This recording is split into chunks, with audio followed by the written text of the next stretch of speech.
নমস্কার। হ্যালো ডাক্তারবাবু অনুষ্ঠানে আপনাদের সবাইকে স্বাগত জানাই। উত্তরের হিমেল হাওয়া শুরু হয়ে গেছে, তার মানে শীত এসে গেছে। আর শীত মানেই সামনে আসছে বড়দিন, বড়দিন মানে ছুটি। যারা ভ্রমণ পিপাসুরা রয়েছেন তারা হয়তো বেরোনোর জন্য প্রস্তুতি নিয়ে নিয়েছেন। তাই বলবো, বেরোনোর সময় যাতে বেড়ানোটা আনন্দে কাটে তার জন্য কিছু সতর্কতা এবং সাবধানতা অবলম্বন করা দরকার। তো কি সাবধানতা অবলম্বন করব? আমরা সাথে যদি রাখি হোমিওপ্যাথিক ওষুধ, এবং এই হোমিওপ্যাথিক ওষুধ কখন খাবো এবং কিভাবে খাবো, কোন সমস্যার জন্য খাবো, সেই নিয়েই হচ্ছে আমাদের আজকের আলোচনা। আমার সঙ্গে রয়েছেন বিশিষ্ট হোমিওপ্যাথিক চিকিৎসক ডক্টর রাহুল ঘোষ এবং ডক্টর বিশ্বজিৎ বসু।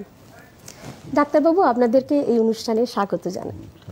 যারা আজ এই অনুষ্ঠান দেখছেন তারা আমাদের সরাসরি টেলিফোন করতে পারেন টেলিভিশনের স্ক্রিনে দেওয়া নম্বরে, এবং দয়া করে যখন টেলিফোন করবেন টিভির ভলিউমটা মিউট করে রাখবেন।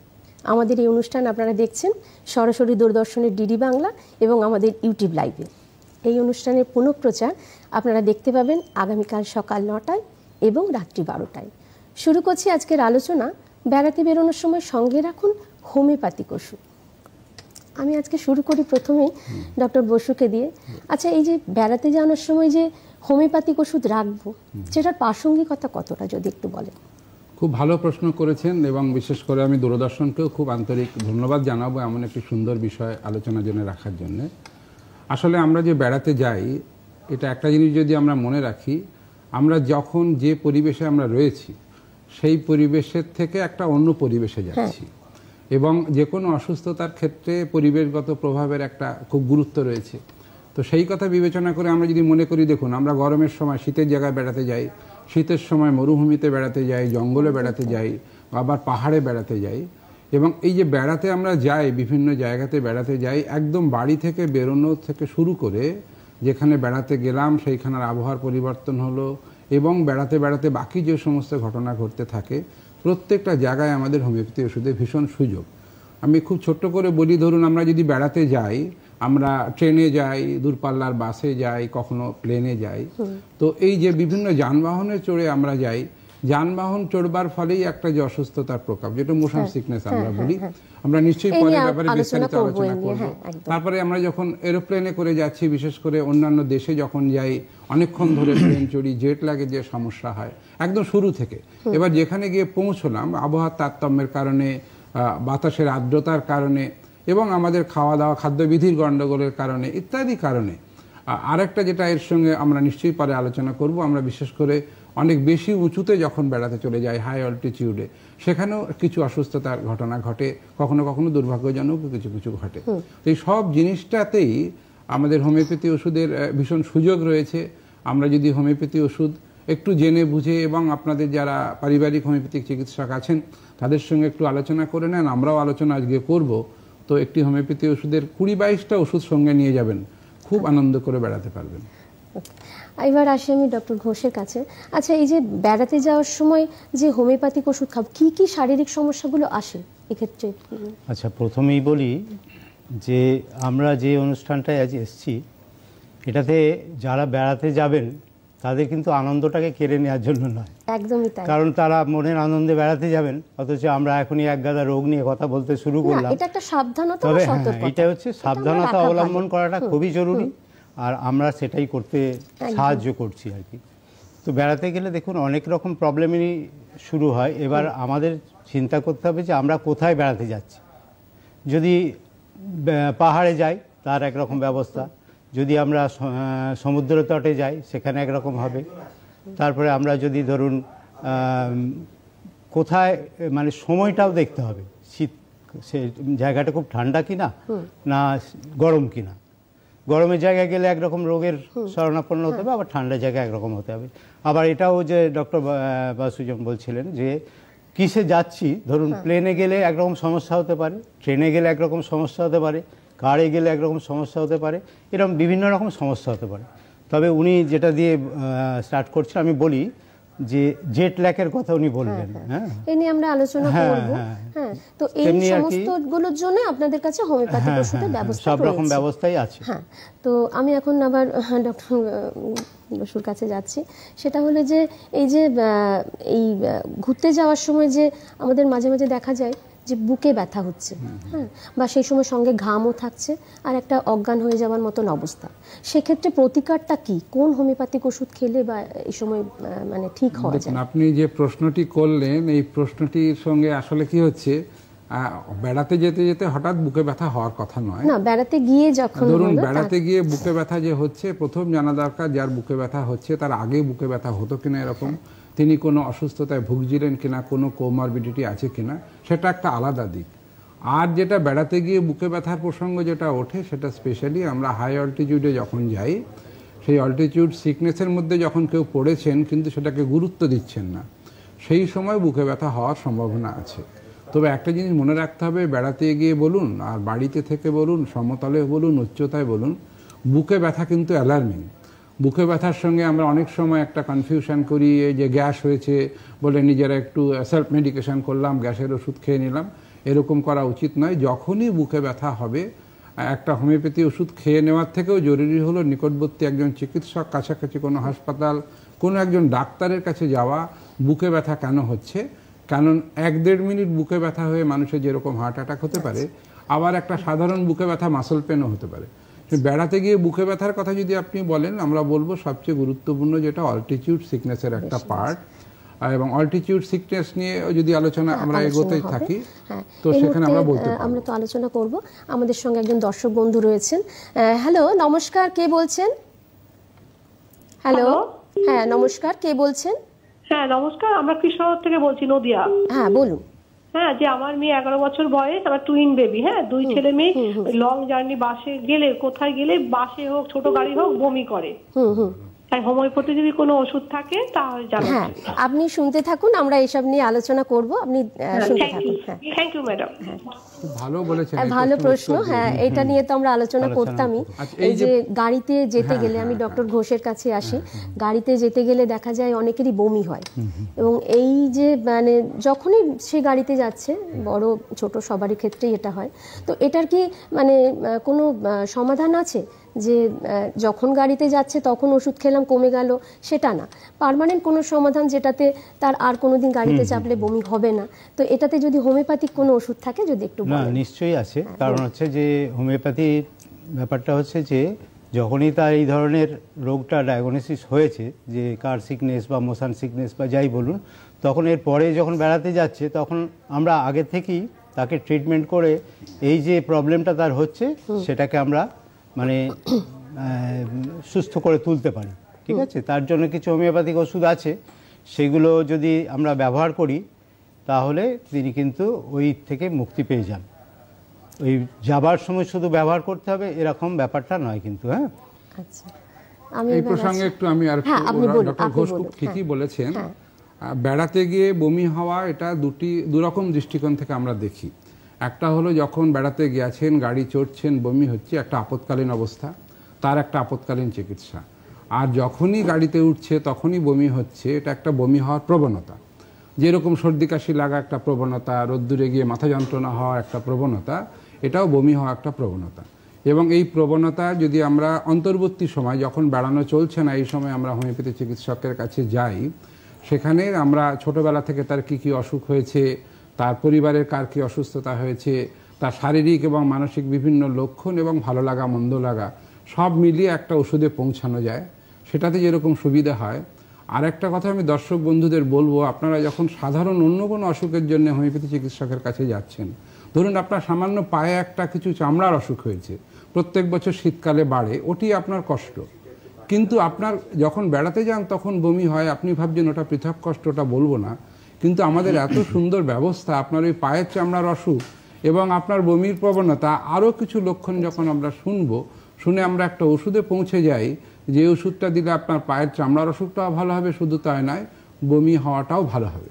এবং এই ছোট ছোট বাচ্চাদের যাদের বেড়াতে গিয়ে এই প্রবলেম হয়, তারা যখন এই অন্তর্বর্তী সময়ে অন্য অসুস্থতার জন্য আসছেন, তখনও চিকিৎসা হতে গিয়ে বমির প্রবণতা ঠিক হচ্ছে, আবার শুধু বমির প্রবণতার জন্য দেখাতে আসছেন, তারাও ঠিক হচ্ছে। এবং তারা যখন পরবর্তীকালে বেরিয়ে আসেন, বেড়ানোর সময় আর বমি হচ্ছে না, তারা যে যেখানে যাচ্ছেন সেই প্রায় 35-36 বছর ধরে আমরা সেই উপহার পেয়েই আসছি যে বাচ্চার এবার আর বমি হয়নি ডাক্তারবাবু। আচ্ছা ডক্টর বসুর কাছে আসি। এই যে ঘুরতে যাওয়ার একটা মেইন সমস্যা মোশন সিকনেস, হ্যাঁ, বা এই যে ঘুরতে গেলে এইটা একটা বড় সমস্যা, মানে এই সমস্যার মধ্যে অনেকেই পড়েন। তাই এই মোশন সিকনেসের কি কোনো হোমিওপ্যাথিক ওষুধ আছে? একদম আছে। এবারে লক্ষণগুলো কি? এবার মোশন সিকনেসের মধ্যে দেখুন, আমি যেটা একটু আগে বলছিলাম, যেটা একটা দীর্ঘকালীন চিকিৎসা, যেটা সম্পূর্ণ ভালো হয়ে যাওয়ার ব্যাপার। আর যদি আপনি যেরকম অন্যান্য ওষুধ নিয়ে যান বমি কমানোর জন্য, সেরকম আমাদের ওষুধ আছে। আমাদের ককুলাস ইন্ডিকা বলে একটি ওষুধ আছে, প্রিভেন্টিভ হিসেবে খুব ভালো। আপনি বেড়াতে যাওয়ার 2 ঘন্টা আগে ককুলাস 30 একটা ডোজ নিন, আর বেড়াতে চলছেন যখন প্রয়োজন মতন 1-2 বার নিন। এরকম 3 থেকে 4 বার প্রথম 1-2 দিন নিলেই পুরো বেড়ানোর মধ্যে আর ওষুধের দরকার খুব হয় না। কিন্তু আর একটা জিনিস খুব গুরুত্বপূর্ণ, যখন আপনি বেড়াচ্ছেন, বেড়াতে বেড়াতে যখন এরকম বারবার বমি হচ্ছে, লক্ষণ অনুযায়ী বিভিন্ন ওষুধ এসে যায়। দেখা যাচ্ছে কেউ এরকম যখন বমি এসেছে তাকে গাড়ি দাঁড় করানো হলো, নামলেন, বমি করেই যাচ্ছেন, সবাই বলছে আর তোর বমি হবে না, উঠে পড়, জল খেলো, গলায় আঙুল দিয়ে বমি করলো, কাঁপতে লেগে গেল, তখন কিন্তু আবার অন্য ওষুধ, নাক্স ভূমিকা। এরকম বিভিন্ন লক্ষণ অনুযায়ী আমাদের ওষুধ রয়েছে, এবং সেটা আমরা প্রিভেন্টিভ হিসেবে যেরকম ব্যবহার করি, যখন বেড়ানো চলছে তখন ব্যবহার করতে পারবো, সেরকম খুব ভালো ভালো ওষুধ আমাদের রয়েছে আপৎকালীন চিকিৎসার জন্য। আমার মনে হয় সঙ্গে আপনি যখন বললেন তখন একটু পাওয়ারগুলো যদি বলে দেন। হ্যাঁ, যেরকম আমি বলবো সব ক্ষেত্রেই ককুলাস ইন্ডিকা যদি 30 নেবেন, নাক্স ভূমিকা 30 নিন। আর একটা ওষুধের খুব গুরুত্বপূর্ণ আছে, বেড়াতে গিয়ে অনেকে গাড়ির ভেতরে আছেন, এই শীতকালই ধরুন, ভাবছেন কাঁচ নামালে ঠান্ডা লেগে যাবে, আর কাঁচ তুললে এসি খুব স্টাফি লাগে, সেই সময় তাদের ঘামতে শুরু করলেন, ঘেমে একদম ঠান্ডা হয়ে গেছেন, বমি পাচ্ছে, সেখানে ট্যাবেকাম বলে আমাদের একটি খুব ভালো ওষুধ আছে, ট্যাবেকাম 30, ওটাও 1-2 ডোজ নিলে খুব উপকার। এবার আমি আসি ডক্টর ঘোষের কাছে। আচ্ছা, এই যে বেড়াতে গিয়ে যেটা হয়, একটু নিয়ম কানুনের তো ব্যাঘাত ঘটে, বাড়িতে যেভাবে আমরা চলি সেভাবে তো চলতে পারি না, খাওয়া দাওয়া বলুন, জল বলুন, সেক্ষেত্রে দেখা যায় অনেক সময় পেটের প্রবলেম হয়, মানে ডায়রিয়া হয়ে যাচ্ছে বা আমাশা। তো সেক্ষেত্রে কোন ওষুধগুলো ব্যবহার করব এবং এই রোগের লক্ষণটা কি হয় যদি একটু বলেন। এবার হচ্ছে যে যেটা আপনি বললেন এটা খুব কমন, বেড়াতে গেলাম, বাড়িতে যেমন খাওয়া দাওয়া করি, বাইরে গিয়ে তো আর করবো না সেটা, তাহলে আর কিসের আনন্দ, ঠিক আছে। এবার একটু ওই ধরনের খাবার খেতে গিয়ে দেখা গেল যে তার ডায়রিয়া হয়ে গেল, বা ডিসেন্ট্রিও হতে পারে, বা বমিও হতে পারে, ঠিক আছে। তো সেই সময় কিছু তখন ওষুধ সঙ্গে রাখা দরকার। সেই ওষুধগুলোর মধ্যে আমি কয়েকটা ওষুধ বলতে পারি, যেমন হচ্ছে ধরুন দেখা গেল ওখানে গিয়ে মাংস খেলো, মাছ খেলো, এরকম খেয়ে একটা অসুস্থ হয়ে গেল, তখন দেখা গেল পালসিটেলা 30 খুব ভালো কাজ করে, নাক্স ভূমিকা 30ও ইউজ করা যায়। আবার দেখা যাচ্ছে যে খুব গলা জ্বালা হচ্ছে, বুক জ্বালা হচ্ছে, এই ধরনের, সেখানে কার্বোভেজ 30ও ইউজ করা যায়, ঠিক আছে। তো আবার ডায়রিয়ার ক্ষেত্রে তখন দেখা যায় যে কয়েকটা ওষুধ, যেমন প্রোডোফাইলাম 200, তারপরে আপনার ভেরেট্রাম্যালবাম 200, তারপরে আপনার পালসিটিলা 30 যেমন বললাম, চায়না 30, এইগুলো মানে সেই সময় খুব ভালো কাজ দেয়। ডিসেন্ট্রির ক্ষেত্রে যেমন মার্ককট, মার্কসল 30, এগুলো ইউজ করা যেতে পারে। আচ্ছা ডক্টর ঘোষ, এই যে ওষুধগুলোর কথা বললেন, এগুলো তো একটা ডোজ আছে, তো এটা কি বাচ্চা বয়স্ক মানুষদের ডোজটা কি রকম হয়? বাচ্চা বয়স্কদের ডোজটা মানে হচ্ছে, দেখুন ডোজটা হচ্ছে যে যদি গ্লোবিউলসে ইউজ করে, সেখানে গ্লোবিউলসের হয়তো 2টো গ্লোবিউলস বাচ্চার ক্ষেত্রে হলো, আর বড়োর ক্ষেত্রে হয়তো 4টে গ্লোবিউলস খেলো, হ্যাঁ, বা লিকুইডে যদি হয় 1 ফোঁটা বাচ্চার ক্ষেত্রে হলো, ওখানে 2 ফোঁটা বড়োদের ক্ষেত্রে হলো। কিন্তু গ্যাপটা দেখতে হবে বাচ্চাদের এবং বয়স্কদের, এবং কতটা সিভিয়ারিটি তার উপর নির্ভর করছে আর কি, আপনার যে কটা ডোজ খাবে, ঠিক আছে। আমাদের কাছে একটা ফোন রয়েছে। হ্যালো, নমস্কার, কে বলছেন? হ্যালো। হ্যাঁ ম্যাডাম, নমস্কার। হ্যাঁ নমস্কার, আমি দুবরাজপুর বীরভূম থেকে বলছি। হ্যাঁ বলুন। বলছি ম্যাডাম, এই যে ধরুন আমরা সবাই তো বেড়াতে যাই শীতে, তো বয়স বাচ্চা যারা, তাদের ক্ষেত্রে অনেক সময় সমস্যা হয় সর্দি কাশি কিংবা বাসে ওঠে ভমিটিং এ। আর বয়স্ক যারা, তাদের তো সমস্যা হয় অনেক সময় শ্বাসকষ্ট। তো হাতের কাছে এমন কি ওষুধ লাগবে, মানে কমন ওষুধ, যেমন ধরুন আমি একটা নাম করি ওষুধের, কিছু মনে করবেন না, নাক্সভম 30, যে ওষুধটা মানে ভমিটিং এর কাজেও দেয়, আবার আধুনিকাও আছে ধরুন। তো আমি শ্রদ্ধেয় ডাক্তারবাবুর কাছে আমার প্রশ্ন, যে এই ওষুধগুলো কি রাখা যেতে পারে সঙ্গে? হ্যাঁ, এবং আপনি শুনতে বাচ্চাদের থাকুন। ক্ষেত্রে তার ডোজটা কি হবে বা বয়স্কদের হ্যাঁ, ক্ষেত্রে? আপনি শুনতে থাকুন, ডাক্তারবাবুরা এই প্রশ্নের উত্তর দেবেন, আমরা এই নিয়ে আলোচনা ধন্যবাদ। করব। আমি ডক্টর বসুর কাছে আসি, আমরা তো এই নিয়ে আলোচনা আমরা করব। যেটা আলোচনা করছিলাম ওইখানে ডক্টর খুব কারেক্টলি বলছিলেন। একটা জিনিস শুধু আমি যোগ করে দিই, সেটা হলো যখন পাহাড়ে বেড়াতে যাবেন, পাহাড়ে বেড়াতে গিয়ে যদি ডায়রিয়া হয়, এর থেকে ভয়ানক ভোগান্তি আর কিছু হতে পারে না। প্রচন্ড ঠান্ডার জায়গা, সেখানে অনেক সাবধানতা অবলম্বন করার পরেও অনেকে ডায়রিয়া হয়ে যায়। তো পাহাড়ে গিয়ে ডায়রিয়ার ক্ষেত্রে আমাদের খুব প্রায় বলতে গেলে একটি স্পেসিফিক ওষুধ খুব ভালো, ডালকামারা বলে একটি ওষুধ আছে, খুব ভালো কাজ করে, ওটি একটু মনে রাখা দরকার। আর আর্সেনিক ওষুধটার কথাও আমাদের মনে রাখতে হবে, ওটা অনেক সময় খুব ভীষণ ভয়ানক ডায়রিয়া হয়ে গেছে, একদম রাইস ওয়াটার স্টুল, সেখানেও খুব ভালো বমি হচ্ছে, তার সঙ্গে বমি থাকে। আর সর্দি কাশির জন্য উনি যেরকম জানতে চাইছিলেন, তো সেক্ষেত্রে কমন কোল্ডের এক ধরনের ওষুধ লাগে, যদি সেটা আবার ধরুন আপার রেসপিরেটরি ট্র্যাক্ট থেকে যখন বুকে বসে ফুসফুসে বসে যাচ্ছে, তখন কাশি শ্বাসকষ্ট হয়। যেরকম আমি ধরুন এখন যেরকম ওয়েদার, এই সময় যদি কেউ পাহাড়ে বেড়াতে গেলেন, এই দার্জিলিং বলুন বা হিমাচলে গেলুন, সেখানে গিয়ে ঠান্ডা হাওয়া লাগলো, প্রথম সর্দি কাশি যখন হচ্ছে, তখন অ্যাকোনাইট খুব ভালো কাজ করবে। কিন্তু ওটাই দেখা গেল যদি ঠিক মতন সময় ওষুধটা দেওয়া হলো না, 1-2 দিন পর খুব কাশি, সাঁই সাঁই করে আওয়াজ হচ্ছে, শ্বাসকষ্ট হচ্ছে, সেখানে ইপিকাক, স্পঞ্জিয়া এইসব ওষুধ খুব ভালো কাজ করে। তো আমি বলবো যখন বুকে সর্দি বসে যাচ্ছে না, সেই সময় নিজেরা আর বেশিক্ষণ ওষুধ খাওয়াবেন না, খাইয়ে নিন, তাতে কিছুটা আটকে দিতে পারবেন। তো যেখানেই বেড়াতে যাচ্ছেন আজকাল প্রায় সব জায়গাতেই কোনো না কোনো চিকিৎসককে পাবেন।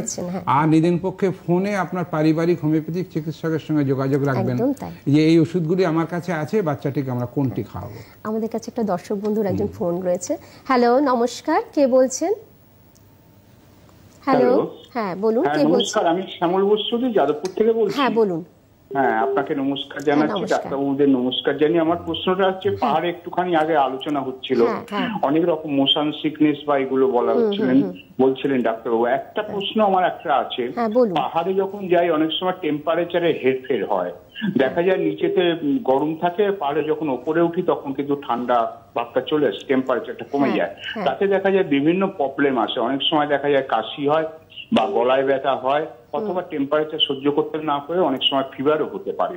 এই ক্ষেত্রে আমরা কি প্রোটেকশন নেবো, একটু যদি আলোচনা করেন। আপনি শুনতে থাকুন, হ্যাঁ আমরা আলোচনা করবো এই নিয়ে।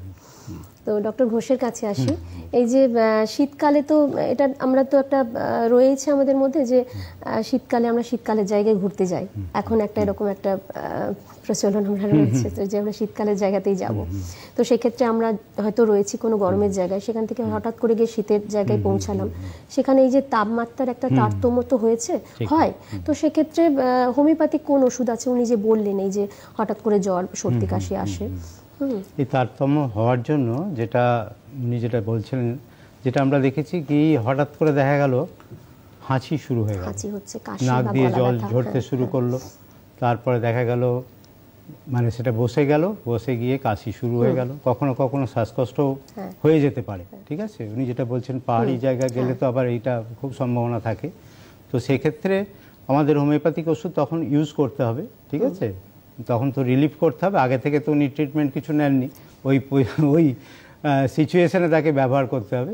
সেখান থেকে আমরা কিছু ওষুধ আছে যেমন অ্যাকোনাইট 200, তারপর ব্রায়োনিয়া 30, তারপরে আপনার জ্বরের সঙ্গে বেলেডোনা 30 আছে, তারপরে আপনার রাস্টক্সও যদি ওই হাত পায়ে যন্ত্রণা এসব নিয়ে হয়, ইউবেটোরিয়াম, পারফোরিয়াম, এরকম অনেকগুলো ওষুধ আছে। ঠিক আছে, যেগুলো আর কি সেই সময় বুঝে কিছুটা ইউজ করাও দরকার। ওই জন্য উনি যেটা বললেন যে ওই সময় ওখান থেকে নিজেদের ডাক্তারবাবুকে একটু ফোন করে নিলে ফ্যামিলি ফিজিশিয়ানকে তিনি বলে দিতে পারবেন যে এইটা এক্ষুনি ইউজ করুন। এবার আমি ডক্টর বোসের কাছে আসি। আচ্ছা, এই যে বেড়াতে গিয়ে দেখা যায় হোটেলের মধ্যে ঘরে হয়তো যেখানে এসি রুম, জানলা খোলার কোনো ব্যবস্থা নেই, এবং শীতের জায়গায় গিয়ে তখন তো আর এসি চালানো হচ্ছে না, কিন্তু ঘর মানে জানলাটা খোলার কোনো ব্যবস্থা নেই বলে কেমন একটা দমবন্ধ ভাব, যেটাকে আমরা ক্লস্ট্রোফোবিয়া বলি। তো এক্ষেত্রে কোন ওষুধ হোমিওপ্যাথি সেখানে কাজ করবে? দেখুন, এই ক্লস্ট্রোফোবিয়াটা কিন্তু ঠিক বেড়ানোর অসুবিধার মধ্যে এভাবে ধরা যায় না, কারণ যিনি দার্জিলিংয়ে গিয়ে বদ্ধ ঘরে যার অসুবিধা হয় তার লিফটের মধ্যেও অসুবিধা হয়, তার ছোট যে কোনো ঘরের মধ্যে অসুবিধা হয়, এটা একটি ক্রনিক ডিজিজের মধ্যে পড়ে একটা প্রবণতা। তো ক্লস্ট্রোফোবিয়ার একটি ওষুধের নাম বলে দেওয়াটা ঠিক হয় না, কারণ কি ক্লাস্ট্রোফোবিয়া অনেকগুলি কারণে হয়। এরকম পেশেন্ট আমরা পেয়েছি যে পেশেন্ট একটি ঘরের মধ্যে ছিলেন রাত্রিরে হোটেলে, হঠাৎ আলো নিভে গেছিল, উনি অন্ধকারের মধ্যে বুঝতে পারছিলেন না কোন দিক দিয়ে বেরোবেন। তারপর থেকে উনি সবসময় চাইছেন দরজা জানলা খুলে আলো জ্বেলে ঘুমাতে। তো সেটাকে আমরা যদি মনে করি দরজা জানলা খুলছেন বলে ওনার ক্লাস্ট্রোফোবিয়া হয়েছে, তা কিন্তু নয়। ওনার একটা এক্সপেরিয়েন্স হয়েছে, অন্ধকারের মধ্যে আতঙ্ক হয়েছিল, সেই আতঙ্ক অ্যাপ্রিহেনশন। আর কারোর কারোর ক্ষেত্রে বদ্ধ জায়গাতেই অসুবিধা হয়। তো বদ্ধ জায়গায় অসুবিধার মধ্যে খুব অ্যাকিউট যদি ট্রাবল হয়ে পড়ে, পালসিটিলা বলে আমাদের একটি ভালো ওষুধ আছে, পালসিটিলা 30। কিন্তু বলবো ওটাকে শুধু বেড়ানোর অসুস্থতা মনে না রেখে আপনি যখন আবার নেমে আসছেন অন্তর্বর্তী সময়ে আপনি যে হোমিওপ্যাথি চিকিৎসককে দেখান, আপনার এই অসুবিধার কথা বলুন যে এখানে এই অসুবিধা আমার হয়েছে, তা আপনার অন্য অসুখের সঙ্গে এটাও ঠিক হবে। দর্শক বন্ধুর একজন ফোন আছে। হ্যালো, নমস্কার। হ্যালো, হ্যাঁ নমস্কার, কে বলছেন? হ্যাঁ নমস্কার, হ্যাঁ আমি এর থেকে নৈহাটি থেকে শিখা দত্ত কথা বলছি। হ্যাঁ বলুন। আমি বলতে চাইছি, আমি একটু গ্যাসের জন্য একটু ডাক্তারবাবুর সাথে কথা বলতে পারি? হ্যাঁ বলুন বলুন। যে আমার ভীষণ গ্যাস হয়, আমি প্যান্ডি ওষুধ খাই, আমি সুগারের রুগী। হ্যাঁ, ওই জন্য আমি চাইছি হোমিওপ্যাথি ওষুধ যদি খেয়ে কমাতে পারি। ওষুধটা না খেলে আমার গ্যাস অম্বল, সারাদিনে যা কিছু খাই না কেন তাতেই গ্যাস হয়। আচ্ছা সীতা দেবী, আপনি শুনতে থাকুন, আপনার প্রশ্নের উত্তর ডাক্তারবাবুরা দেবেন।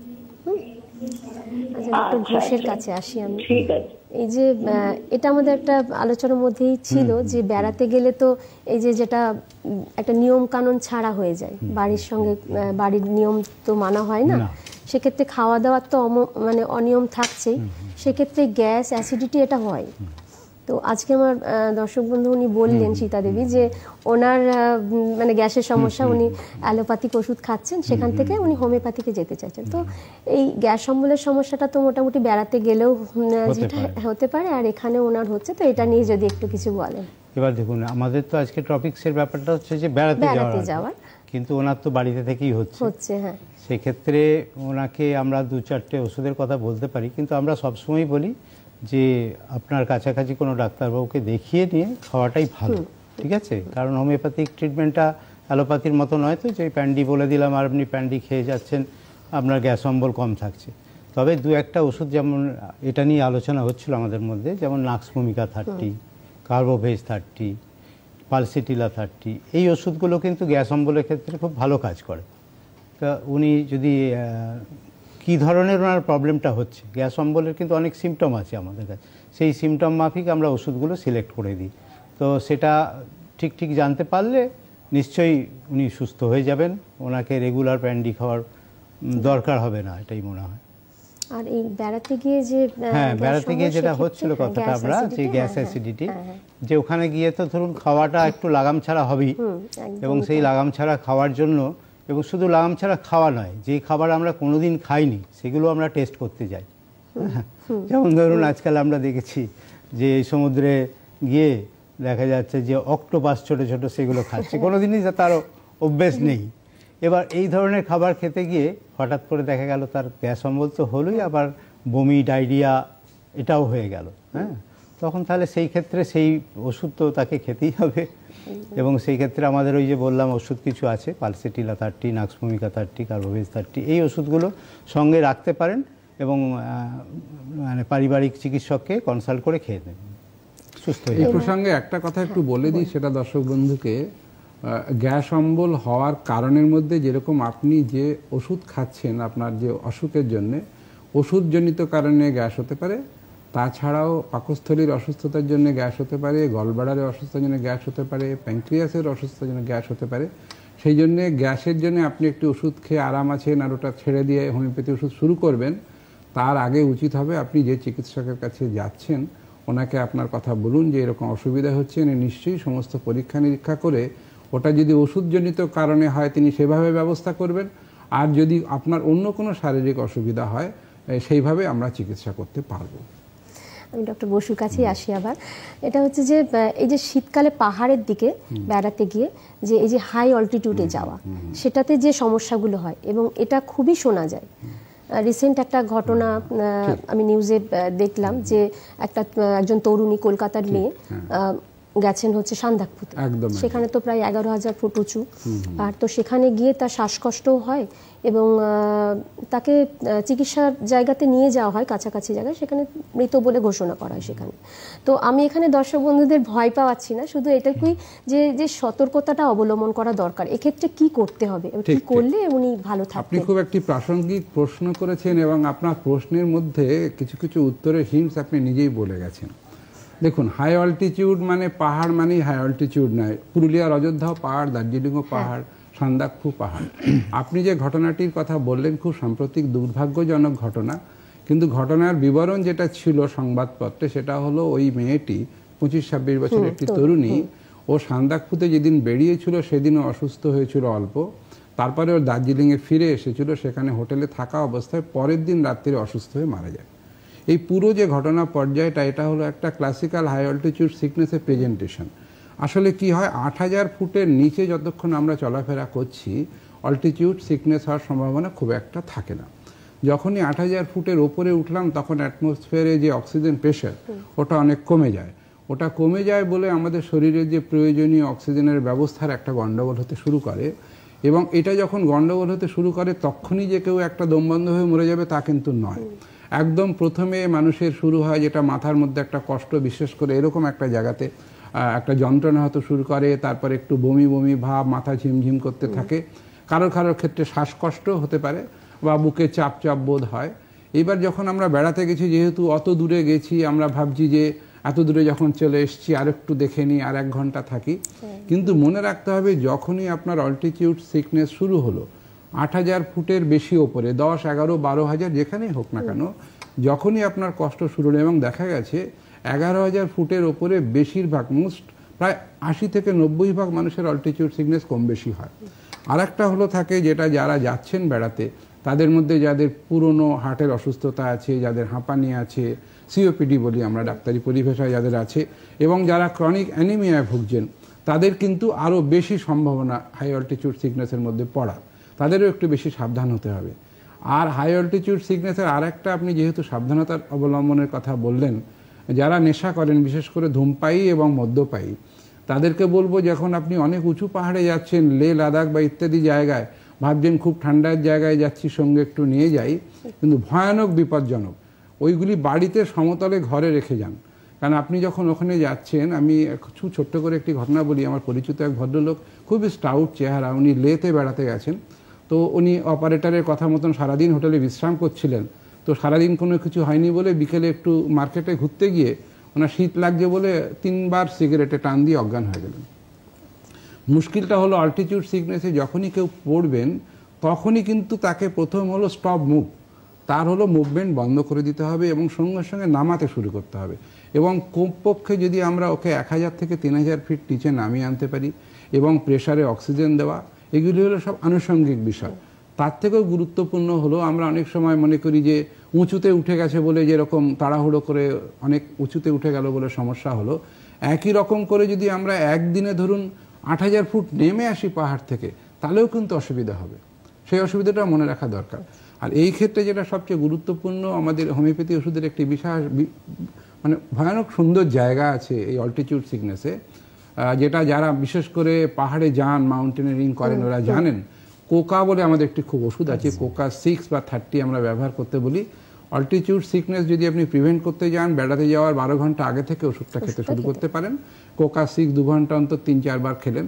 আর বিশেষ করে আজকাল কি সুবিধে হয়েছে, ধরুন কলকাতা থেকে সরাসরি লে চলে যাওয়া যায় অতটা উচ্চতায়, কিন্তু আমরা যেহেতু চলে গেলাম 2 থেকে 2.5 ঘন্টার মধ্যে, তারপরে অতটা পয়সায় হোটেলে আছি বলে ভাবছি বেড়াবো, কিন্তু ওইখানে গিয়ে পুরো বিশ্রাম নিতে হবে। এবার যখন আপনি 11,000 থেকে আরও উপরে উঠছেন, একটা নিয়ম মেনে চলতে হয়।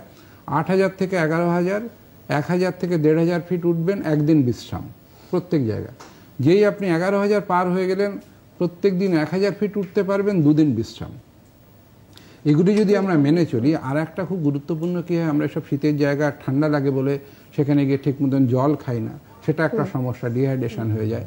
তো জল খাওয়া এবং কোকা 6 আমি বলবো, যখনই আপনার বেড়াতে যাচ্ছেন, বিশেষ করে 8,000 ফিটের ওপরে, প্রত্যেক শ্রোতা বন্ধুকে বলবো কোকা 6 নিয়ে নিন। যাওয়ার আগের দিন 12 ঘন্টা আগে থেকে 2 ঘন্টা অন্তর 3-4 বার খান। ওখানে গিয়ে ওরকম 3 ঘন্টা পর পর খেতে থাকুন। 24 ঘন্টা থেকে 48 ঘন্টার মধ্যে অ্যাক্লিমেটাইজেশন বলে আমাদের একটি পরিভাষা আছে। মানে কি হয় আসলে আমাদের প্রত্যেকের শরীরে থামাই আমাকে, আপনাকে একটা ফোন রয়েছে দর্শক বন্ধু। হ্যালো, নমস্কার। হ্যাঁ, হ্যালো, নমস্কার। নমস্কার, কে বলছেন? নমস্কার, মুর্শিদাবাদ থেকে শফিউর রহমান বলছি। হ্যাঁ, বলুন। বলছি যে পাহাড়ে বেড়াতে গেলে গিয়ে আপনার যে অক্সিজেন যে সমস্যার জন্য আপনার শরীর দুর্বল লাগে, হ্যাঁ, তার জন্য আপনার হোমিওপ্যাথিতে কি ওষুধ আছে এই সম্বন্ধে যদি একটু বলেন তাহলে ভালো হয়। আমাদের এই নিয়ে আজকের আলোচনা হচ্ছে, আপনি শুনতে থাকুন। সম্বন্ধে যদি একটা এপিসোড করেন তাহলে খুব উপকৃত হয়। হ্যাঁ, আপনি শুনতে থাকুন, এই নিয়ে আমাদের আলোচনা হচ্ছে।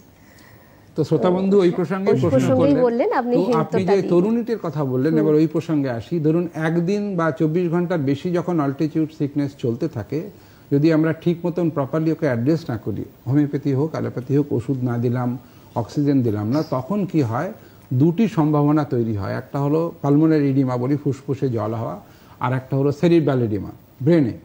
আলাদা আলাদা লক্ষণ। যখন ফুসফুসে জল হবে তখন শ্বাসকষ্ট হতে শুরু করবে, বুকে চাপ চাপ বোধ হতে শুরু করবে।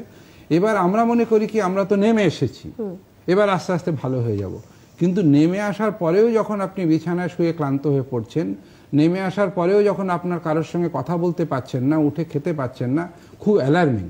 এবং ওই 24 ঘন্টা 48 ঘন্টা পরই কিন্তু ফুসফুসে জল জমবে, ওই যে ইডিমার কথা আমরা বলছি, ব্রেনে জল জমবে, এবং তখন শ্বাসকষ্ট, কাশি তেমন হয় না, তেমন হাঁপানির শ্বাসকষ্টও হয় না, কিন্তু ভয়ানক দুর্বলতা এবং ক্লান্তিবোধ। হাই অল্টিটিউড সিকনেসের সবচেয়ে অ্যালার্মিং হলো আপনি যেখানে ছিলেন সেখান থেকে নেমে আসার পর যদি বিছানায় বিশ্রাম করা অবস্থা আপনার কষ্ট থাকে, মানসিক অবসাদ এবং শারীরিক অবসাদ থাকে, সেক্ষেত্রে কিন্তু সেটা খুব গুরুত্ব দিয়ে বিবেচনা করা দরকার। যে কথাটা আমি বলছিলাম, আসলে কি হয়, আমাদের শরীরের ভেতরে একটা ঘড়ি আছে আর প্রকৃতির একটা ঘড়ি। এই দুটো ঘড়ি এবং আবহাওয়ার তারতম্য, আলো ইত্যাদি সব মিলিয়ে তো চলতে থাকে শরীরটা। সেইটার একটা অল্প সময়ের মধ্যে যখন ব্যাপক গণ্ডগোল হয়, ওই যে অবস্থাটা তৈরি হয়, এক একজন এক এক রকমভাবে এটাকে নিতে পারেন তার শরীরের কাঠামো অনুযায়ী। কিন্তু অন অ্যাভারেজ 8,000 থেকে 11,000 যখনই আমরা উঠছি, প্রত্যেকেরই অল্টিটিউড সিকনেস সম্বন্ধে খুব সাবধানী হওয়া উচিত। শ্রোতা বন্ধু প্রশ্ন করেছিলেন, আমি আগেই বলেছিলাম, আরেকবার ওষুধটির নাম বলে দিচ্ছি, কোকা 6 বা কোকা 30 সঙ্গে রাখুন, বেড়াতে যাওয়ার আগে থেকে খান। আর যখনই উচ্চতায় উঠে গেলেন, সেখানে গিয়ে খুব ভালো লাগছে বলে লাভ ঝাপ করবেন না, কোনো বাহাদুরি করবেন না, দু একটা ছবি না তুললেও চলবে। আমাদের মনে রাখা উচিত, আমাদের বেরিয়ে ফিরতে হবে নয়, বাড়ি ফিরতে হবে। বাড়ি ফেরাটাই জরুরি, আবার বেড়াতে যেতে হবে। এবারে বেরিয়ে ফিরলে শুধু হবে না, আমাদেরকে বাড়ি ফিরতে হবে। ডক্টর বাসু, আরেকটা এই প্রসঙ্গে বলি যে আজকাল আর একটা খুব সমস্যা হচ্ছে যে এই কপ্টারে করে ওঠা এবং এটাতে কিন্তু খুব সমস্যা হয়। হঠাৎ করে অল্টিটিউডের এই যে প্রবলেমটা, এটা কিন্তু অসুস্থ হয়ে পড়ে। আস্তে আস্তে এখানে ধরুন এমন হয়েছে, আমাদের যাদের বয়স হয়ে গেছে, আমাদের পক্ষে হেঁটে যাওয়া সম্ভব নয়, আমরা কপ্টারে করে যাব, কিন্তু সেখানে কোকা 6 নিয়ে উঠুন, এবং যখন নেমে পড়লেন কপ্টারে যে জায়গাটা আপনি দেখতে চাইছেন, যতটা সম্ভব কোপ চলাচল করে দেখাশোনা করে চলে। আমাদের কাছে দর্শক বন্ধুর একটা ফোন রয়েছে। হ্যালো, নমস্কার।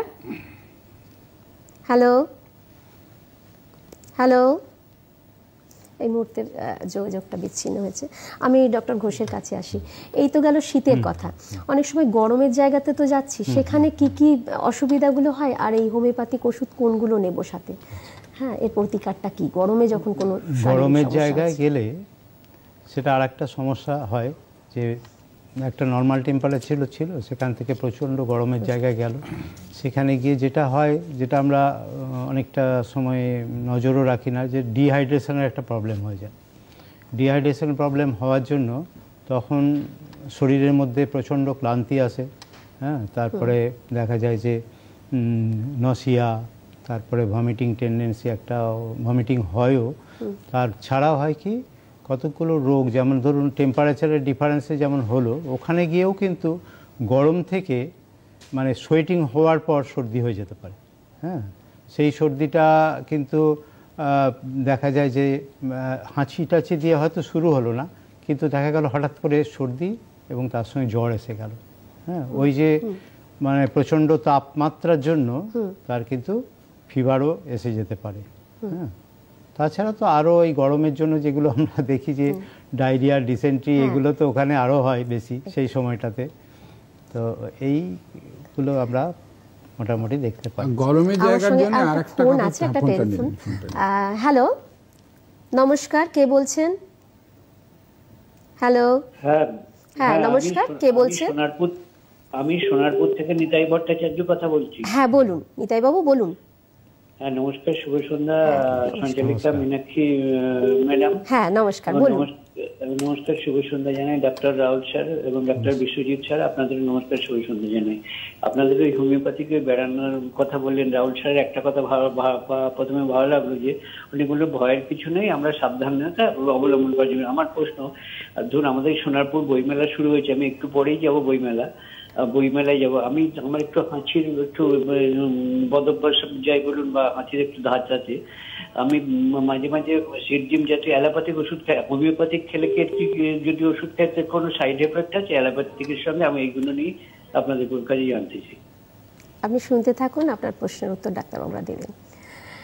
তো আমি ডক্টর ঘোষের কাছেই আসি। তো এই যে এটা একটা অ্যালার্জির সমস্যা বোধহয়, তো এটা বেড়াতে গেলেও এটা হয়, এটা যেটা আপনার বেড়াতে গেলে তো হয়, তাপমাত্রা পরিবর্তন হচ্ছে, মানে গরম বা ঠান্ডা, সেখানেও অ্যালার্জিটা আসে। তো এটার জন্য কি ওষুধ বা কি প্রতিকার যদি একটু বলেন। এবারে অ্যালার্জির জন্য যে সিমটমটা যা হয় ওনার যেরকম হচ্ছে, যেমন ধরুন এই যে বইমেলা বা এতে হয় কি ডাস্ট অ্যালার্জি হচ্ছে আর কি, প্রচন্ড ধুলো ওড়ে, তো ওখানে গিয়েও সেরকম হতে পারে। এই অ্যালার্জিটার জন্য আমরা অনেক সময় আর্সেনিক অ্যালবাম 6, হ্যাঁ এটা অনেকেই সেই করোনার পর থেকে জেনে গেছে আর্সেনিকের কথা। তো এখানে অ্যালার্জির ক্ষেত্রেও কিন্তু খুব ব্যবহার হয়। তারপরে ধরুন নাক দিয়ে প্রচণ্ড জল ঝরতে শুরু করলো, সেখানে এলিয়াম সিপা বলে একটা ওষুধ আছে। হ্যাঁ, তারপরে যদি দেখা যায় যে ডাস্ট ছাড়াও আরও অনেক রকম, যেমন এই সময় অনেক সময় শীতকালে অনেক গাছের ফুলের থেকে প্রোলেন উঠতে থাকে, হ্যাঁ সেইগুলোর থেকেও অ্যালার্জি হয়। ঠিক আছে, সেই অ্যালার্জির জন্য হোমিওপ্যাথিক খুব ভালো ট্রিটমেন্ট আছে। তবে যেটাই হোক, ট্রিটমেন্টটাকে মানে ওই সাময়িক যেমন সেটজিন খাচ্ছেন সেরকম না করে আমার মনে হয় যে ট্রিটমেন্টটা এমনই করা উচিত যাতে ওইটা ভবিষ্যতে ওনার না হয়, সমস্যাটা থেকে উনি যেন মুক্তি পান। হ্যাঁ, আমি এবার ডক্টর বসুর কাছে আসি। আচ্ছা, এই যে ডায়রিয়া গেল ভাই, একটা ফোন আছে। হ্যালো, নমস্কার, কে বলছেন? হ্যালো, হ্যাঁ বলুন, কে বলছেন? আমি মালদা থেকে অসীম সাহা বলুন। হ্যাঁ বলুন, বলুন আপনার প্রশ্নটা বলুন। বলছি আমি একজন নিউরো পেশেন্ট। হ্যাঁ বলুন। হ্যাঁ, আমার দুটো ডাক্তার দেখানো হয়ে গেছে, নিমান্সেও গেছিলাম, কিন্তু মালদার ডাক্তার বলেছিল খেসারি ডাল এফেক্টে এই রোগটা হয়, আর নিমান্স বলেছিল জিনগত রোগ। আমি হোমিওপ্যাথিক খাচ্ছি একটা ওষুধ লাগলাম ঠিক, আর আয়ুর্বেদিকও করেছি, কিন্তু কোনো ফল হচ্ছে না। আস্তে আস্তে সব ফেল করে যায়। অসীম বাবু, আপনি শুনতে থাকুন, ডাক্তারবাবুরা আপনার সমস্যা তো শুনলেন, আপনি শুনতে থাকুন, আপনার প্রশ্নের উত্তর উনি দিচ্ছেন। আচ্ছা, ডক্টর বসুর কাছে আসি। এই প্রশ্নের উত্তর মানে ওনার এই প্রশ্নের উত্তরে যাওয়ার আগে গরমের অসুস্থতার ব্যাপারে একটু একটা জায়গা বলে দিই, সেটা হলো অতিরিক্ত গরমে আর একটা খুব বিপজ্জনক মারক অসুস্থতা রয়েছে, হিটস্ট্রোক। ওটা একটু খেয়াল রাখা দরকার। ধরুন আমরা যেরকম গরমে কলকাতায় থাকি, অভ্যস্ত থাকি, এরকমই তাপমাত্রা ভেবে যখন আমরা জয়পুরে চলে যাব, রাজস্থানে চলে যাব, সেখানে আমাদের কিন্তু ওটা আমাদের শরীরের পক্ষে খুব ক্ষতিকারক হয়ে পড়ে। তো হিটস্ট্রোকের ক্ষেত্রেও ওরকম বলবো, আমাদের প্রিভেন্টিভ এবং ওষুধটা অসুস্থতা হওয়ার পরেও আমাদের কয়েকটি ওষুধ আছে, তার মধ্যে গ্লোনয়েন, নেট্রাম কার্ব খুব ভালো ভালো ওষুধ। আর একটা গরমের জায়গায় যখন আমরা বেড়াতে বেড়াতে গরম লেগে গেছে বলে খুব গরমের মধ্যে যখন তখন দাঁড়িয়ে কোল্ড ড্রিঙ্কস খেয়ে নিই। এই যে গরমের মধ্যে খুব গরম লেগেছে, তারপরে কোল্ড ড্রিঙ্কস খেয়ে নিলাম, তারপরে সর্দি কাশি হলো, পেট খারাপ হলো, জ্বর হলো, যেটাই হোক না কেন, এই যে প্রচণ্ড গরমের পরেই ঠান্ডা খেয়ে নেওয়া, তারপরে যখন অসুস্থতা হয়, সেখানে ব্রায়োনিয়া বলে আমাদের একটি ওষুধ আছে খুব ভালো। আর আরেকটি উনি যিনি ফোন করেছিলেন ওনার যে অসুবিধার কথা উনি বললেন, তো এইটুকু শুনে বলা মুশকিল, কিন্তু ওর মধ্যে উনি বললেন যে কেউ বলেছেন কোনো চিকিৎসকরা জিন ঘটিত অসুবিধে, তো আমি বলবো আপনাকে নিকটবর্তী কোনো হোমিওপ্যাথি হাসপাতালে আসুন, কারণ এটা অনেক বিস্তারে ওনার সব রিপোর্ট আমাদের দেখতে হবে, বা যদি আপনার ওনার কাছাকাছি কোনো সেরকম সুচিকিৎসক থাকেন, এবং এটা আরোগ্যকারী হবে কিনা এখান থেকে এটুকু শুনে বলা মুশকিল। আচ্ছা ডক্টর বসু, তো আমি এখন এই প্রশ্নে আসি যে ডায়রিয়া তো তার চিকিৎসা পেলাম আমরা, তো এই একই সমস্যা যেটা বেড়াতে গিয়ে হয়, মানে খাওয়া দাওয়া যেটা সমস্যা তো রয়েছে, জল, তো সেই ক্ষেত্রে অনেক সময় ফুড পয়জনিং হয়, তো সেই লক্ষণগুলো কি এবং তার প্রতিকারটা কি, হোমিওপ্যাথিক ওষুধ কি খাবেন? ফুড পয়জনিং এর ক্ষেত্রে প্রথম যেটা হলো আমাদের বেড়াতে গিয়ে একটু সাবধানতা যেটা অবলম্বন করা দরকার। আমাদের মুশকিলটা কি হয়, বিশেষ করে আমরা পশ্চিমবঙ্গের বাঙালিরা, আমরা যেখানেই বেড়াতে যাই না কেন সেই জায়গাটা আমিষ নিরামিষে যে সমস্যায় থাক না কেন, আমরা দরকার হলে বেড়ানো বন্ধ করে 25 কিলোমিটার গাড়ি চড়ে ঘুরে বেড়াবো কোথায় একটু চিকেন পাওয়া যায়। তো যেখানে এরকম সম্পূর্ণ নিরামিষাশী একটা খাওয়ার ব্যবস্থা চলছে, আমরা অনেক খুঁজে যখন এরকম একটা আমিষ খাবার বের করি, মাছ বা মাংস, খুব স্বাভাবিক কারণে সেটা অনেক দিনের পুরনো এবং খারাপ হওয়ার সুযোগ থাকে, সেইটি একটি আমাদের সাবধানতা অবলম্বন করা দরকার। আর লক্ষণ হিসেবে ফুড পয়জনিং এর প্রাথমিক লক্ষণ হলো খাওয়ার কিছুক্ষণের মধ্যেই খুব বেশি বমি এবং খুব বেশি ওয়াটারি স্টুল, পাতলা পায়খানা হতে থাকে একেবারে জলের মতন, এবং অল্প সময়ের মধ্যে এরকম যদি চলতে থাকে, ঠিক মতন না আমরা ডিহাইড্রেশন কারেক্ট করতে পারি, তাহলে কিন্তু টেম্পারেচারও পর্যন্ত এসে যায়, এবং সেক্ষেত্রে প্রথম থেকেই যদি আমরা ঠিক মতন ওকে ওরাল রিহাইড্রেশন সল্ট বা আমার ওআরএস যেটা বলি ওটা করে খাওয়ানো। আর আমাদের হোমিওপ্যাথি ওষুধের মধ্যে ফুড পয়জনিংয়ের 2টি ওষুধের আমি নাম বলে দিচ্ছি, তবু একবার আপনার পারিবারিক চিকিৎসকের সঙ্গে লক্ষণ অনুযায়ী কথা বলে নেবেন। একটি আর্সেনিক খুব ভালো ওষুধ, আর একটি কার্বোভেজ খুব ভালো ওষুধ। আর উনি একটা প্রসঙ্গ তুলেছিলেন সমুদ্রে গিয়ে অক্টোপাস খাওয়া, তো সমুদ্রে গিয়ে কাঁকড়া খেয়ে অনেকের সিভিয়ার অ্যালার্জি হয়, ভীষণ বাড়াবাড়ি, মানে প্রাণদায়ী অবস্থা হয়ে যায়। তো এই সমুদ্রে গিয়ে কাঁকড়া, ক্র্যাব জাতীয় যে কোনো খাবার খেয়ে যদি পেটের গন্ডগোল হোক, গায়ে কিছু বেরিয়ে পড়া ইত্যাদি হোক, ভয়ানক অ্যালার্জি, শ্বাসকষ্ট, সেখানে কিন্তু আমাদের খুব ভালো ওষুধ রয়েছে, লাইকোপোডিয়াম বলে আমাদের একটি ওষুধ আছে, তো সেটাও কিন্তু আমি বলবো চিকিৎসকের পরামর্শ মতো নিতে, কিন্তু আপৎকালীন বিপদ মুক্ত হতে পারবেন। ঝিনুক টিনুকও খায়, সেটাও অনেকে সহ্য হয় না। ডক্টর ঘোষের কাছে আসি।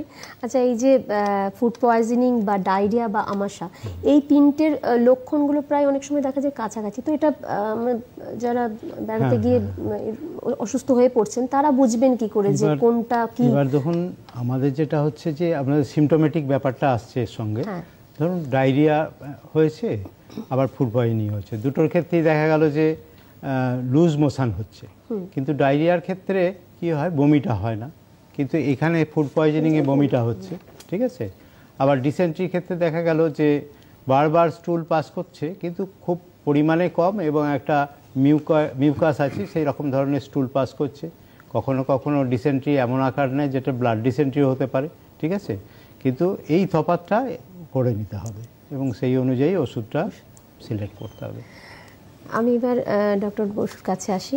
আচ্ছা, বেড়াতে গিয়ে সব থেকে যেটা সমস্যায় করতে থাকেন, একটা ফোন আছে, আমি টেলিফোনটা নিয়ে। হ্যালো, নমস্কার, কে বলছেন? হ্যালো, নমস্কার, কে বলছেন? হ্যাঁ, আমি সমন দত্ত কথা বলছি। হ্যাঁ বলুন। বর্ধমান থেকে বলুন। হ্যাঁ, বলছি যে আমার শীতকালটা হলে না একটু ত্বকটা একটু শুষ্ক হয়ে যায়, ত্বকটা একটু শুষ্ক হয়ে যায়, আর হ্যাঁ ত্বকটা শুষ্ক হয়ে যায়, আর আমার মানে পায়খানা পরিষ্কার হয়, ঠিক আছে। আচ্ছা ঠিক আছে, আপনি শুনতে থাকুন। আর একটু স্ট্যামারিং প্রবলেম আছে আমার। আচ্ছা, আপনি শুনতে থাকুন। কোনো কিছু ওষুধ আছে? হ্যাঁ, আপনি শুনতে থাকুন, ডাক্তারবাবু আপনার প্রশ্নের উত্তর দিয়ে দেবেন। আমি ডক্টর বসুর কাছে আসি। দেখুন, আপনি যে 3টি অসুবিধার কথা বললেন না, হোমিওপ্যাথি চিকিৎসা বিজ্ঞান হলো একটা সম্পূর্ণ চিকিৎসা বিজ্ঞান। এখানে 2-3টি আমি লক্ষণ বললাম, আর একটি করে ওষুধ আমরা বলতে থাকবো। আমরা এটা একটি স্বাস্থ্য সচেতনতার অনুষ্ঠান। আপনি আপনার কষ্টগুলির সঙ্গে আরও বাকি অনেক কথা আমরা জানতে চাইব, তবে আপনার আরোগ্যকারী চিকিৎসা হবে। আপনি নিকটবর্তী হোমিওপ্যাথি হাসপাতালে দেখান বা কোনো চিকিৎসকের সঙ্গে কথা বলুন। শুধু এটুকু দিয়ে একটা চিকিৎসা হয় না, করা সম্ভব নয়।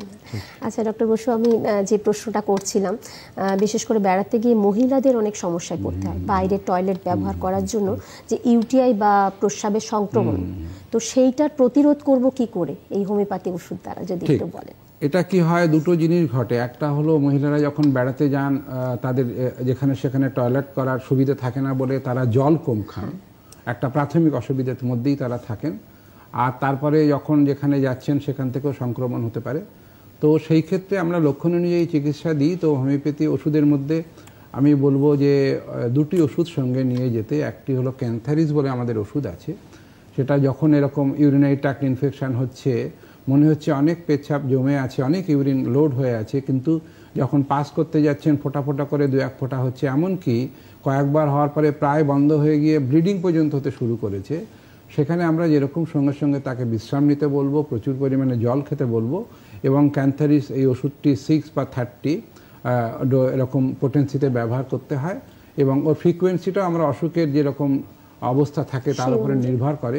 তবু সাধারণত 1 ঘন্টা 2 ঘন্টা পরপর 3-4টে ডোজ খেলেই অনেক আরাম হয়ে যায়। তবে মনে রাখতে হবে, ইউরিনারি ট্র্যাক্ট ইনফেকশন কিন্তু পেচ্ছাপের অসুস্থতা বলে কম গুরুত্ব দেওয়া উচিত নয়, কারণ সমস্ত শরীরের উপর তার প্রভাব পড়ে। কখনো কখনো 3-4 ঘন্টার মধ্যে 102-3 টেম্পারেচার পর্যন্ত চলে আসতে পারে।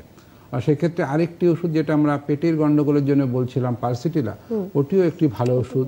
সারসাফিরিলা বলে আমাদের একটি ওষুধ আছে। এরকম অনেক ওষুধ আছে। তো আমি বলবো সব ওষুধ তো এইভাবে সঙ্গে নিয়ে যাওয়া সম্ভব নয়। আপনারা পালসিটিলা রেখেছেন, ক্যান্থারিসও রাখুন। ক্যান্থারিস ওষুধটা আরেকটি উপকারও পাবেন, বেড়াতে গিয়ে যদি একটু অসাবধানতা বসে কখনো একটু পুড়ে টুড়ে যায়, তো সেখানেও আপনি ক্যান্থারিস নিলে জ্বালা কমবে। যেরকম ইউরিনারি ট্র্যাক্ট ইনফেকশনের সুবিধা হবে, ওখানেও সুবিধা পাবেন। একটা ফোন আসছে। হ্যালো, নমস্কার, কে বলছেন? হ্যালো। হ্যাঁ, হ্যালো। হ্যাঁ বলুন, কে বলছেন? আমি কুন্দপাড়া থেকে জনার্দন পাল বলছি। বলুন। কুন্দপাড়া থেকে আমি জনার্দন পাল বলছি। বলুন জনার্দন বাবু, বলুন আপনার কি সমস্যা, বলুন। হ্যাঁ, ওই গায়ে চুলকানি আছে। হ্যাঁ, গায়ে অ্যালার্জির চুলকানি হচ্ছে। তো বেড়াতে গেলে এই সবসময়ই চুলকানি বেড়ে যাচ্ছে। আচ্ছা, আপনি শুনতে থাকুন, ডাক্তারবাবুরা আপনার প্রশ্নের উত্তর দেবেন। আমি ডক্টর ঘোষের কাছে আসি। এই বেড়াতে গেলে তো কি এটা অ্যালার্জিটা তো একটা সমস্যা, ত্বকের যে অ্যালার্জি। আমি ডক্টর বসু যেটা বললেন ওর সঙ্গে বলি যে ওখানে এই যে ইউটিআর ব্যাপারটা, এটা স্যানিটাইজেশনের ব্যাপার থাকে। আজকাল দেখবেন আপনি, বিশেষ করে এই ট্রেন, খুব ভালো ভালো ট্রেনগুলো তো আমরা টয়লেটগুলোকে এমন ইউজ করে ফেলছি যে সেগুলোতে গিয়েই ইনফেকশন হওয়ার সম্ভাবনা বেশি থাকছে। সেখানে কিছু মেজর নেওয়া ভালো, যেমন হ্যান্ড সোপ নিয়ে যাওয়া ভালো, তার সঙ্গে ডিসইনফেক্টেন্ট আজকাল স্প্রে বেরিয়েছে, ওই মানে টয়লেটে ওখানে স্প্রে করে দিলেন। তারপরে ডিসপোজেবল টয়লেট কভার, একটা যে টয়লেট টপের একটা কভার বেরিয়েছে, এইগুলো যদি আমরা সঙ্গে ক্যারি করি তো আরও ভালো হয়। আচ্ছা, আর যেটা আপনি বলছিলেন অ্যালার্জির ব্যাপার, সেটা তো বেড়াতে গিয়েও ঠান্ডাতে গিয়ে স্কিনে অ্যালার্জি হচ্ছে, তো সেই নিয়ে একটু বলুন। ঠান্ডা বন্ধুও জানতে চাইছেন এই ব্যাপারে, আর আমাদের এটা আলোচনার বিষয়ও ছিল অ্যালার্জির ব্যাপারটা। অ্যালার্জির ব্যাপারটা যেটা হচ্ছে যে বাইরে যখন আমরা যাচ্ছি, সেখানে আমরা যেটা প্রথমেই বললাম যে ডাস্টের ব্যাপার একটা আসতে পারে, ডাস্ট অ্যালার্জি হতে পারে। প্রবলেম বিভিন্ন ধরুন জঙ্গলে গেছি, জঙ্গলেতে গিয়ে বিভিন্ন রকম গাছপালা আছে, তার থেকে নানান রকম জিনিস উঠতে থাকে, সেখান থেকে অ্যালার্জি হয়ে যেতে পারে। ঠিক আছে, তারপরে এটা তো গেল হচ্ছে যে আপনার অ্যালার্জিক রাইনাইটিস বা যেটা হয় আপনার নাক দিয়ে জল ঝরছে হচ্ছে। আবার একটু আগে এই একটা কথা বললেন যে স্কিনের ব্যাপারটা, এবার স্কিন অ্যালার্জিও হয়ে যায়। হ্যাঁ, যেমন আমরা কমন আজকাল দেখছি যে এই পার্থেনিয়াম গাছগুলো যেখানে যেখানে রয়েছে, পার্থেনিয়ামে লাগলেই স্কিনের প্রবলেম হয়ে যাচ্ছে, এবং ওগুলোর থেকেও শ্বাসকষ্ট হচ্ছে, মানে রেসপিরেটরি ট্র্যাকে। ডক্টর ঘোষ, আরেকটা প্রশ্ন, যেটা হচ্ছে শিশুদের ক্ষেত্রে কি প্রিকশন নেওয়া যায় বেড়াতে গিয়ে? কারণ বাচ্চাদের তো অনেক সময় দেখা যায় পেট ব্যথা হচ্ছে, এটা ওদের মেন সমস্যা আর কি। তো সেক্ষেত্রে কি করা যায়? একটা ফোন আছে, আগে নিয়ে নিই। হ্যালো, নমস্কার, কে বলছেন? আমি বোকারো ঝাড়খণ্ড থেকে বলছি, জাহ্নবী ব্যানার্জি। হ্যাঁ বলুন। আমার শ্বশুরমশাইয়ের নয় শীতকালে প্রচন্ড মানে পিঠের চুলকায় গোটা গায়ে, মানে অসহ্য। রাত্রেবেলায় উঠে বসে মানে উনি সে বিছানাতে পিঠ বসেন। এটা শুরু হচ্ছে অক্টোবর নভেম্বরের শেষে মোটামুটি মার্চ পর্যন্ত এটা বেশি থাকে, তারপরে একটু একটু থাকে। ঠিক আছে, আপনি শুনতে থাকুন ডাক্তারবাবু, এই নিয়ে তো আমরা আলোচনা করলাম। ঠিক আছে, আপনাকে আরেকবার বলে দিচ্ছি, এটা নিয়ে একটু বলে দিন, আমাদের কাছে সময় একেবারেই কম। দেখুন, ওনার যেটা শ্বশুরমশাই হচ্ছে সেটা কিন্তু এই সাধারণ এই অ্যালার্জির মতো ব্যাপার নয়, ঠিক আছে, কোনো একটা ক্রনিক স্কিন ডিজিজে উনি ভুগছেন। আচ্ছা। এবং তার ট্রিটমেন্টটা কিন্তু এইভাবে একটা ওষুধ শুনে নিলেন বলে দিলাম তাতে কিন্তু হবে না। এই জন্যে ওনাকে হোমিওপ্যাথিক হসপিটালে বা কোনো পরিচিত যদি ডাক্তার থাকে তাকে দেখিয়ে চিকিৎসা করাটাই ভালো। তো আমরা যে প্রশ্নটা আপনাকে করেছিলাম বাচ্চাদের ক্ষেত্রে, বাচ্চাদের ক্ষেত্রে খুব মানে প্রিকশন তো নেওয়া উচিতই, কারণ হচ্ছে যে তারা গিয়ে বেশি অসুস্থ হওয়ার সম্ভাবনা বেশি। আপনি যেটা বললেন যে পেটের ব্যথা খুব কমন, কারণ তাদের ওখানে গিয়ে বাড়িতে যেমন জিনিসগুলো খাচ্ছিল সেই ফুডের একটা প্রবলেম হয় ওখানে গিয়েও, এবং জলের প্রবলেম হতে পারে। তারপর সেসবের জন্য পেটের যন্ত্রণা যদি হয় তাহলে আমরা হোমিওপ্যাথিতে ধরুন কলোসিন্থ বলে একটা ওষুধ আছে, কলোসিন 30, এটা দেওয়া যেতে পারে। তারপরে নাক্স ভূমিকা দেওয়া যেতে পারে। এগুলো বাচ্চাদের ক্ষেত্রে। ডক্টর বসুর কাছে আসি, একেবারে সময়ের শেষ প্রান্তে আমরা এসে গেছি। তো এই যে বেড়াতে যাওয়ার জন্য তো আগে এবং পরে একটা স্বাস্থ্যবিধি মেনে চলা উচিত, সেটা নিয়ে যদি একটু কিছু বলেন। অনেক সময় দেখা যায় বেড়াতে যাওয়ার আগে মানে পরের দিন ট্রেন আছে, তার রাত্রেবেলা ঘুম হচ্ছে না, একটা টেনশন বা উত্তেজনাও হতে পারে সেটাই। তো সেক্ষেত্রে বেড়াতে যাওয়ার আগে বা পরে কি স্বাস্থ্যবিধি মেনে চলা উচিত একটু সংক্ষিপ্তভাবে যদি বলেন। খুব সহজে যেটা বলবার, বেড়াতে গিয়ে যদি আনন্দ করতে হয় তাহলে সারা বছর শরীরচর্চা করে আগে আনন্দ করতে হবে। শরীরচর্চা করলে শরীর ফিট থাকবে। 2 নম্বর হলো সারা বছর সাধারণ স্বাস্থ্যবিধি যেরকম সুষম খাবার, কার্বোহাইড্রেট, ফ্যাট, প্রোটিনের সামঞ্জস্য মেনে খাওয়া দাওয়া করা। মিষ্টি ভালোবাসি বলে সারাদিন ধরে মিষ্টি খেলাম, আর প্রোটিন ভালোবাসি বলে সারাদিন ধরে চিকেন খেলাম, চলবে না। আর যখন আমরা বেড়াতে যাচ্ছি তার সময়, যেটা বেড়ানোর সময় মনে রাখা উচিত, আমরা দেখতে এসেছি, আনন্দ করতে এসেছি, আর সঙ্গে নিশ্চয়ই খাওয়া দাওয়া করবো। খাওয়া ছেড়ে, বেড়ানো ছেড়ে খেতে আমরা আসিনি, সেটা মনে রাখা দরকার। আর বেরিয়ে আসার পর একটা হ্যাংওভার থাকে, সেই জন্য অনেকে আমরা কি করি, বেরিয়ে এলাম যেদিন সেদিন থেকেই আবার কাজে লেগে পড়লাম। অন্তত চেষ্টা করা উচিত বেরিয়ে এসে অন্তত একটা দিন বাড়িতে বিশ্রামে থাকা, শরীরটাকে স্টেবল করে নিয়ে আবার কাজকর্মে নেমে পড়ুন। মনে রাখবেন বেড়ানোটা আনন্দের জন্যে, এবং আনন্দ করতে গিয়ে অসাবধানতার জন্যে আমরা যেন কোনো অসুবিধার মধ্যে না পড়ি। এবং আপনারা সকলে খুব আনন্দ করে বেড়ান, আপনাদেরকে আমরা একেবারেই ভয় দেখাতে চাইনি, আজকে সাবধান করেছি। অনেক ধন্যবাদ আপনাদেরকে, অনেক অনেক ধন্যবাদ এই অনুষ্ঠানে আসার জন্য। দর্শক বন্ধুদের জন্য বলি, আপনারা আজকে এই অনুষ্ঠান দেখলেন, ডাক্তারবাবুদের সুপরামর্শ পেলেন। যারা হোমিওপ্যাথিক ওষুধের উপর আস্থা রাখেন তারা তো হোমিওপ্যাথিক ওষুধ সঙ্গে নেবেনই, আমি জানি। আর যারা দোটানায় ভুগছেন তারা একটু রেখে দেখুন না কেমন হয়। ভালো থাকা আর সুস্থ থাকা এটাই তো আমাদের কাছে কামনা। বেড়াতে গিয়ে ভালোভাবে আনন্দ করে ঘুরে আসুন। সুস্থ থাকুন, ভালো থাকুন। নমস্কার।